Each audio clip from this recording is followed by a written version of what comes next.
নবী দিবস পালন করছে, ওর ডান হাতে মুহাম্মদুর রাসূলুল্লাহর পতাকা আর বাম হাতে সিগারেট। আচ্ছা বলুন তো, কি নবীকে ভালোবাসে? রবিউল আউয়াল এই এটা ওটার সময় বিশাল জুলুস বার করেছে আর পতাকা নিয়ে ঘুরছে, পতাকাতে লেখা আছে মুহাম্মদুর রাসূলুল্লাহ। ভালো করে বুঝবেন, যে লোকটা পতাকা নিয়ে জুলুস বার করে রাস্তা অবরোধ করে নবী দিবস পালন করছে, ওর ডান হাতে মুহাম্মদুর রাসূলুল্লাহর পতাকা আর বাম হাতে সিগারেট। আচ্ছা বলুন তো, কি নবীকে ভালোবাসে? বাসে? বাসে না। মুহাম্মদুর রাসূলুল্লাহ বিরুদ্ধে যদি পৃথিবীর কোন মানুষ যদি আঙুল তুলে দেয়, কিছুদিন আগে আপনারা দেখেছেন সোশ্যাল মিডিয়াতে নুপুর শর্মা বলে একটা মেয়ে নবীর ব্যাপারে কি কথা বলেছিলেন, তাই নিয়ে ঝাড়খণ্ড, বিহার, বেঙ্গল সব জায়গাতে রাস্তা অবরোধ ঝড় উঠেছিল। উঠেছিল না? উঠেছিল। রাস্তা অবরোধ করেছে কে? না, যে লোকটা রাস্তা অবরোধ করেছে রাস্তাতে গাছ ফেলে দিয়ে দাঁড়িয়ে আছে, বলছে গাড়ি রাস্তা দিয়ে যাবে না, গাড়ি আমার বুকের উপর দিয়ে চলে যাক। নবীর উপরে কথা, অথচ লোকটা দাঁড়িয়ে নাই, ও বুনের জমি ফাঁকি দিয়ে ধান চাষ করে ভাত খেয়ে নিয়েছে, এক ওয়াক্ত নামাজ পড়ে না।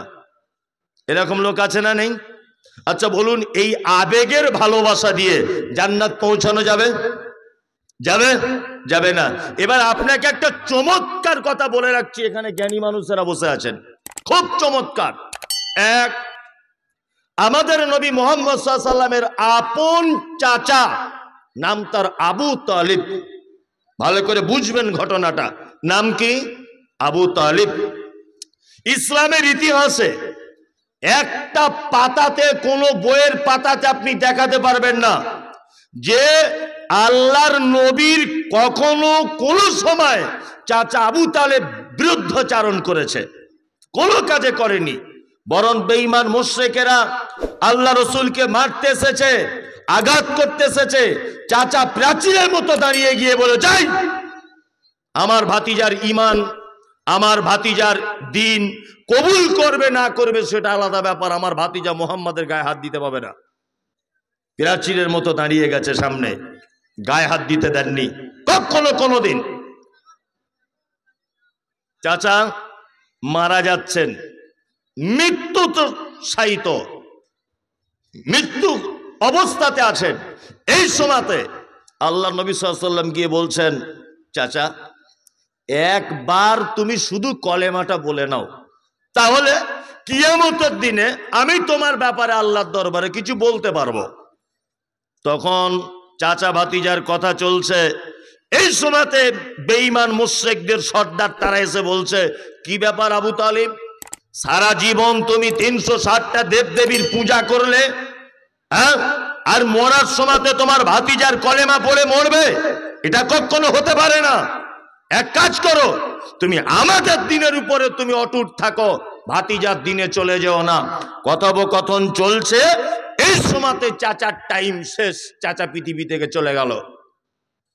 আল্লাহ নবী সাল্লাল্লাহু আলাইহি ওয়াসাল্লাম কি বলছেন, যে আমার চাচাকে দুটি লোহার জুতা গরম করে আমার চাচার পায়ে পরিয়ে দেওয়া হবে, তার ফলে আমার চাচার মাথার মগজগুলো গলে গলে গলে গলে নিচের দিকে পড়বে।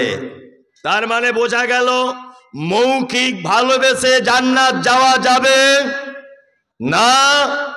মৌখিক ভালোবেসে যদি জান্নাত যাওয়া যেত, তাহলে সারা পৃথিবীর প্রথম জান্নাতের সার্টিফিকেট পেয়ে যেত মুহাম্মদুর রাসূলুল্লাহ সাল্লাল্লাহু আলাইহি ওয়াসাল্লামের চাচা আবু তালিব।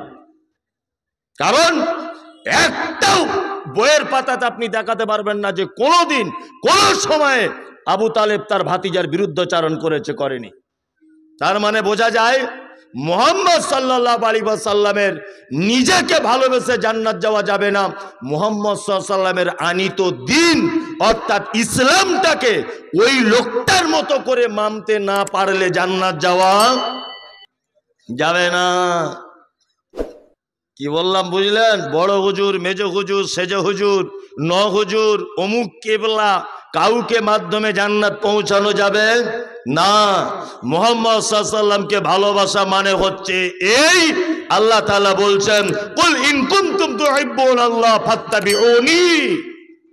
নবী আপনি বলুন, তারা যদি আমার ভালোবাসা পেতে চায়, তারা যদি আমাকে ভালোবাসতে চায়, তাহলে ফাত্তাবিউনি, তারা যেন আপনার আনুগত্য করে যেন চলে।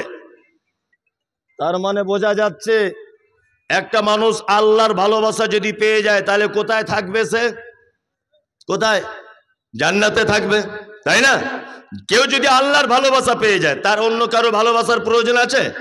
আচ্ছা বলুন, নাই। তার মানে আল্লাহর ভালোবাসা পেতে গেলে কি করতে হবে? নবীজির আনুগত্য করতে হবে।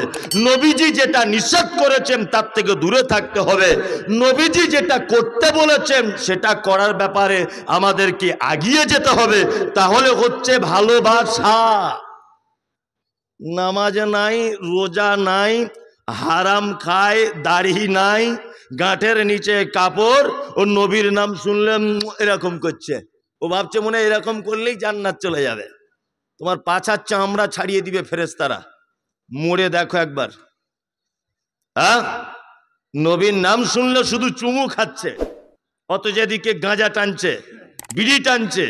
এ নবীর প্রতি ভালোবাসা না নবীকে অপমান? বলুন তো, অপমান। নবীর ভালোবাসেন তখন প্রমাণ হবে নবী যেভাবে চলতে বলেছেন সেভাবে যদি আমরা চলি। একটা একটা করে হাদিস বলছি আল্লাহর নবীর, মানা যাবে? ওই কারা কারা মানবেন হাত তুলুন তো দেখি। তুলুন, ইনশাল্লাহ মানবো। মানবো ইনশাল্লাহ, ইনশাল্লাহ। চলুন দেখি আপনারা নবীকে কত ভালোবাসেন, একটু একটু করে চেক করা যাক। এক, মুহাম্মদ সাল্লাল্লাহু আলাইহি ওয়াসাল্লাম তিনি বলছেন হাক্কুল মুসলিম আলাল মুসলিমে খামসিন রাদ্দুস সালাম। আমি ছোট্ট ছোট্ট একটা হাদিস বলছি, তারপরে কতটা ভালোবাসতে হবে নবীকে ওই কথাটা বলে বক্তব্য শেষ করে দেব। এক, মুহাম্মদ সাল্লাল্লাহু আলাইহি ওয়াসাল্লাম বলছেন এক মুসলমান আর এক মুসলমানের উপরে 6টা জিনিসের হক রাখে। আর একটা রিওয়ায়াতে এসেছে 5টা, দুটোই সহিহ হাদিস। তা আমি 5টা আপনার সামনে বলছি। এক, রাসূলুল্লাহ সাল্লাল্লাহু আলাইহি ওয়াসাল্লাম বলেছেন কোন মুসলিমের সঙ্গে দেখা হলে তুমি বলবে আসসালামু আলাইকুম। ইনশাআল্লাহ বলবো? বলবো? ফ্রিতে নাকি টাকা লাগলো? আসলে আমরা এত বোকা, আমাদের নিজের ভালোটা বুঝতে পারি না। আমার নিজের জন্য কোনটা ভালো আর নিজের জন্য কোনটা খারাপ এই জ্ঞানটা আমাদের নেই। আমাদের মেয়েরাও ভুল করে, আমাদের ছেলেরাও ভুল করে, তাই না? ইনশাল্লাহ আমরা এক অপরকে সালাম দিব, ইনশাল্লাহ সবাইকে দেবো, কিন্তু বউকে দেওয়া যাবে না।